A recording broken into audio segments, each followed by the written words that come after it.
শীতের নানা রকম সবজি দিয়ে আজকের রেসিপি হলো ভেজ স্প্রিং রোল।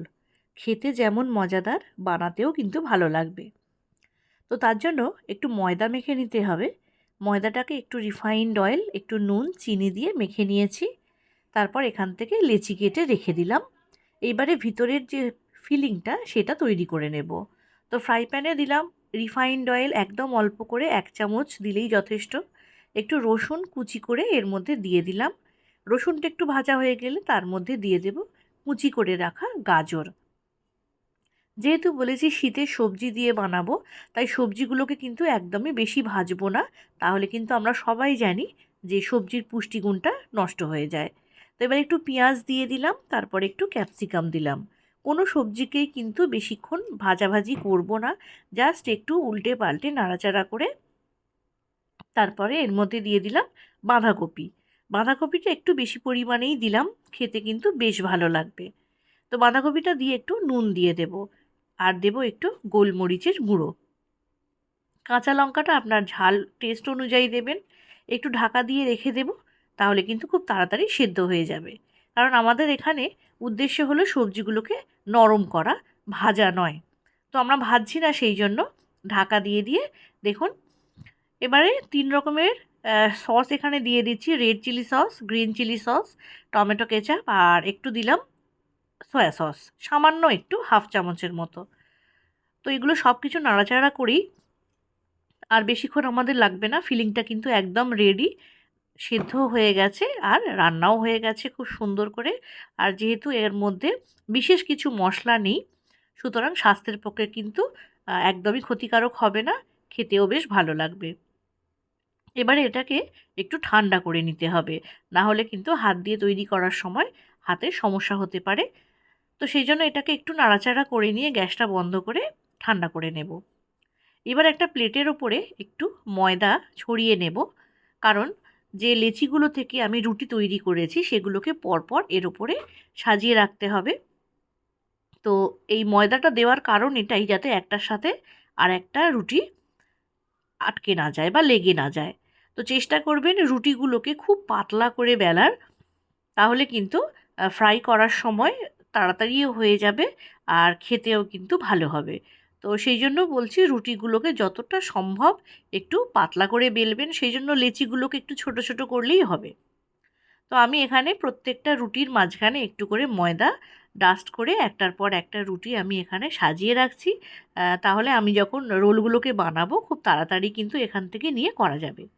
তো এবার একটা চপিং বোর্ড নিয়ে নিয়েছি, তার উপরে একটা রুটি রেখে যে ফিলিংটা তৈরি করলাম সবজি দিয়ে, সেই সবজির ফিলিং কিছুটা এখানে পরিমাণে দিয়ে নিয়ে আগে দু সাইডটা মুড়ে নেব। আমি প্রসেসটা দেখিয়ে দিচ্ছি, একটু দেখে নিন। আর এখানে একটু ময়দা জল দিয়ে গুলে একটু ঘন করে রেখেছি, এইটা কিন্তু আমাদের লক করার কাজে লাগবে। এটা বলতে পারেন আমাদের ফেভিকলের কাজ করবে। তো মুখের কাজটা দিয়ে এটাকে কিন্তু আমি এইরকমভাবে সিল করে দিলাম, যাতে ভেতরের যে ফিলিংটা বাইরে বেরিয়ে না আসে। আর একদম শেষ প্রান্তেও এইরকমভাবে একটুখানি দিয়ে দেব, যাতে শেষ প্রান্তটাও খুব ভালোভাবে লক হয়ে যায়।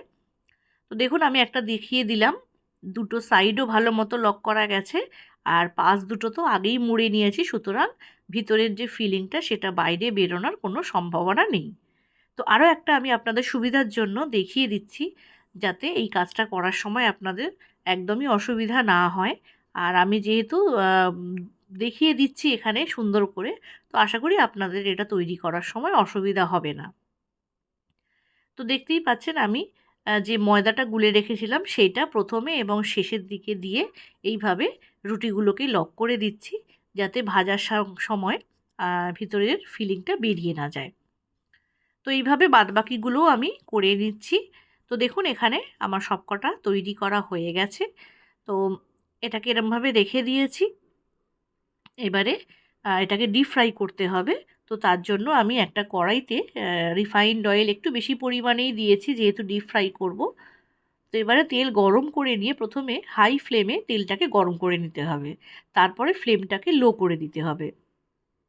কারণ ভাজার সময় যদি ফ্লেমটা হাইতে থাকে তাহলে কিন্তু উপরের যে কভারটা সেটা একদম পুড়ে যাবে, আর ভিতরের দিকটা কিন্তু একদমই রান্না হবে না, কাঁচা থেকে যাবে, সেক্ষেত্রে খেতে মোটেও ভালো লাগবে না।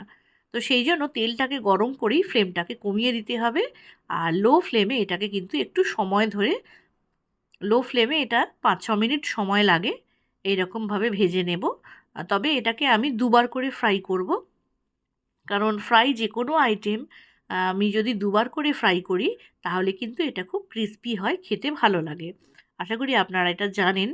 তো সেই জন্য আমি প্রথমে একবার হালকা করে একটু ফ্রাই করে নিয়ে এটা তেল থেকে ছেঁকে তুলে রাখছি, আর বাদবাকিগুলো এরকমভাবেই ভেজে নেব। আমি চারটে চারটে করে এইভাবে দিয়ে করছি। তো বেশি একসঙ্গে দিয়ে দেবেন না, তাহলে যখন উল্টে পাল্টে ভাজা হবে তখন সমস্যা হতে পারে। তো দেখুন আমি এগুলোকে কিন্তু একবার ফ্রাই করে নিয়ে আরও একবার এটাকে তেলের মধ্যে দিয়ে দিচ্ছি। এই সময় কিন্তু ফ্লেমটাকে একটু আপনি মিডিয়ামে রাখতে পারেন। প্রথমবার যতটা সময় লেগেছিল দ্বিতীয়বার কিন্তু অতটা সময় একদমই লাগবে না, খুব তাড়াতাড়ি এটা লাল হয়ে যাবে। তবে পুড়ে যাতে না যায় সেদিকটা একটু খেয়াল রাখবেন। তো এইভাবে আমি ডবল ফ্রাই করে নেওয়ার পর এটাকে তেল থেকে ছেঁকে তুলে নিচ্ছি। সন্ধেবেলা স্ন্যাক্স হিসেবে বা যে কোনো স্টার্টার হিসেবে কিন্তু এটা খেতে ভীষণই ভালো লাগবে। তবে এখানে আমি যেহেতু শীতকাল আর প্রচুর সবজি পাওয়া যাচ্ছে, তো আমি এটাকে সবজি দিয়ে করলাম। আপনারা এটাকে কিন্তু চিকেন দিয়ে বা পনির দিয়েও করতে পারেন, খেতে ভীষণ ভালো হয়। তো এবারে যে ডিপের সাথে এটাকে সার্ভ করব সেটাকে তৈরি করে নিচ্ছি। এখানেও আমি একটু টমেটো কেচাপ, একটু রেড চিলি সস আর একটু সয়া সস দিলাম, আর একটু চিনি দিলাম। যেহেতু সসের মধ্যে একটু নোনতা ভাব থাকে, তো সেটাকে ব্যালেন্স করার জন্য একটু চিনি দিলাম। চিনিটা দিয়ে ভালো করে এটাকে মিশিয়ে নিলাম। আর স্প্রিং রোল যেহেতু এরকমভাবে একটু কোনাকুনি কাটা হয়, তো আমি সেটাকে একদম দোকানের মতোই করার চেষ্টা করলাম। কোনাকুনি কেটে নিলাম। দেখুন ভিতরে কিন্তু সবজির পুর প্রচুর রয়েছে, আর এটা খেতেও কিন্তু ভীষণ ভালো হয়। একবার এটা বাড়িতে বানিয়ে দেখতে পারেন। তো আজকের রেসিপি এখানেই শেষ করলাম। দেখা হবে আরও নেক্সট কোনো ভিডিওতে নতুন কোনো রেসিপির সঙ্গে। ততদিন ভালো থাকুন, ভালো খান, সুস্থ থাকুন, আর সব্বাইকে ভালো ভালো রান্না করে খাওয়ান।